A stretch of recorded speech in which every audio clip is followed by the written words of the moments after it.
Good morning class 9th Hindi medium students. आज हमारी जो एक्सरसाइज है एक्सरसाइज 2.4 के क्वेश्चन नंबर 4th और 5th जो हमारे कल रह गए थे वो हम करेंगे। क्वेश्चन नंबर 4 आप 9th क्लास में कर चुके हैं। हमारे एक प्रेम में होता था मध्य पद को विभक्त करके बहुपद को गुणनखंड करना होता था, बहुपद का गुणनखंड करते थे। देखिए जैसे ये आपके पास है आपका बहुपद 12x² माइनस 7x प्लस 1, तो जो इसका मध्य पद है माइनस का 7x, इसका गुणनखंड करेंगे। इसको हम क्या करेंगे, विभक्त करेंगे। कैसे करेंगे आप विभक्त की, जो पहला x² का गुणांक है और जो लास्ट में आपका अचर है, इन दोनों की गुणा कीजिए। इनकी गुणा क्या आएगी 12 के इस तरीके से एलसीएम लेके इसका गुणनखंड करेंगे। जो इसके हमारे फैक्टर्स आ रहे हैं, जो इसके गुणनखंड आ रहे हैं, उनमें से किसी 2 को या 3 को लेके 1 से प्लस या माइनस करके आप क्या करेंगे, जो आपकी मध्य पद है उसको विभक्त करेंगे। जैसे मैंने यहाँ पे गुणनखंड लिया 2 2 3, तो मैंने क्या किया 4 और 3 अकेला ले लिया। 4 और 3 की गुना से 12 भी आता है और इनके जोड़ से 7 भी आएगा। तो आपको माइनस का 7 गुना में प्लस का 12 चाहिए। तो वो कैसे आ सकता है, अगर दोनों माइनस माइनस के हो, माइनस का 4 माइनस का 3, जोड़ने पे माइनस का 7 आएगा और गुना करने पे प्लस का 12 आएगा। तो पहला और जो आखिरी पद है वो तो हमने सेम रखा, जो बीच वाला पद है आपका मध्य पद है उसको हमने विभक्त कर दिया इस तरह से। अब पहले 2 पद और आखिरी 2 पद इनको लेके इनमें से कुछ कॉमन निकालेंगे। जैसे यहाँ से दोनों में सेम सेम क्या आ रहा है, x आ रहा है, तो x 4 और x आ रहा है। 4 और x को बाहर निकाल लिया, यहाँ से बचा 3 और x² था x का वर्ग, फिर 4x तो बाहर ही चला गया, माइनस का 1 ही रह जाएगा। यहाँ से क्या कुछ भी आपका सेम नहीं है, तो कुछ ना हो तो 1 तो होगा ही। और अब देखिए हमें सेम जो ब्रैकेट यहाँ है जो इसमें है वही यहाँ चाहिए होता है। तो यहाँ पे माइनस का 1 है, प्लस का 3x है, लेकिन यहाँ निशान उल्टे हैं। जब आपको निशान उल्टे हों और आपको ऑपोजिट साइन चाहिए हो तब आप क्या करें, माइनस को बाहर निकाल लें। अब हम यहाँ से क्या करेंगे, माइनस को बाहर निकाल लेंगे। माइनस बाहर निकाला तो 3x प्लस का हो गया और 1 माइनस का हो गया। अब यही सेम चीज़ आ गई दोनों ब्रैकेट्स में। अब देखिए 3x माइनस 1 यहाँ पे भी है, यहाँ पे भी है, उसको भी बाहर निकाल लिया। यहाँ से रह गया 4x, यहाँ से रह गया -1। इस तरीके से आपका क्वेश्चन नंबर 4 होगा। अब है आपका क्वेश्चन नंबर 5।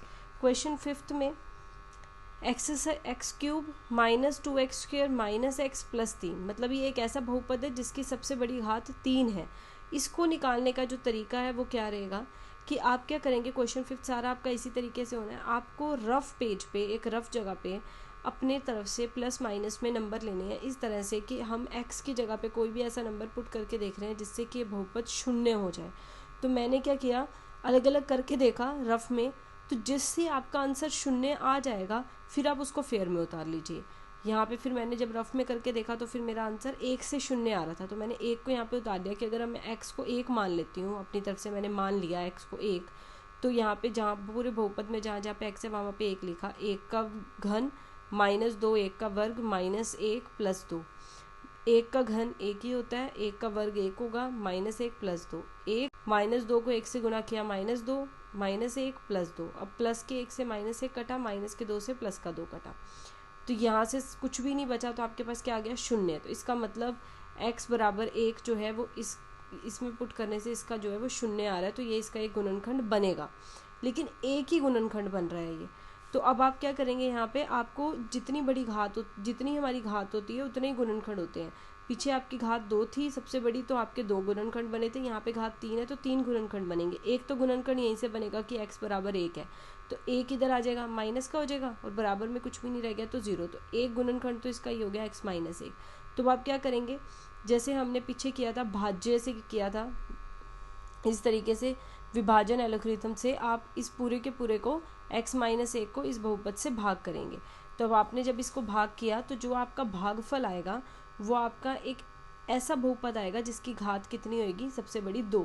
फिर उसको वही जो हमने क्वेश्चन नंबर 4 में किया है मध्य पद विभक्त वाले तरीके से, आप इसका मध्य पद जो है उसको तोड़ के आप वहाँ से 2 गुणनखंड और निकालेंगे। हमें गुना में यहाँ पे क्या चाहिए, इस तरीके से आपने लिखा, ये आपका दे रखा था, ये आपका भाजक था, ये आपका भागफल है प्लस शेषफल 0। तो 0 का कोई वैल्यू नहीं है, उसको छोड़ देना आप। अगले स्टेप में ये सेम ही रहेगा क्योंकि ये गुणनखंड है, इसमें से 2 गुणनखंड निकलेंगे।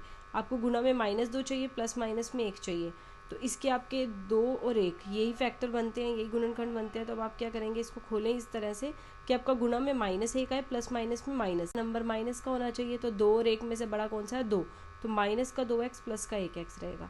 अब आप फिर बीच जो मध्य पद था उसको विभक्त किया हमने, पहले दो पद लो, लास्ट के दो पद लो। पहले दो पद में से एक्स एक्स दोनों में आ रहा है, बाहर निकाल लिया, यहाँ से एक्स बचा, यहाँ से -2। अब सेम यहाँ पे सेम ही है, एक्स प्लस का है और माइनस का 2 है, तो एक बाहर निकालो, कुछ और नहीं आ रहा तो एक्स -2 दोनों में आ रहा है, फिर बाहर निकाल लिया और एक्स यहाँ से बचा, एक यहाँ से बचा, एक्स प्लस 1। तो एक तो ये पहले ही निकल गया था गुणनखंड, एक एक्स -2 आ गया, एक एक्स प्लस 1 आ गया, तो यहाँ पे आपके 3 गुणनखंड आ गए। अब इस बात का प्लीज़ ध्यान रखना स्टूडेंट्स कि जितनी बड़ी आपकी बहुपद की घात होगी उतने ही गुणनखंड आते हैं। अगर 3 घात है तो 3 गुणनखंड आएंगे, 2 घात है तो 2 गुणनखंड आएंगे। इस तरीके से आपके आंसर सॉल्व होगा। Thank you.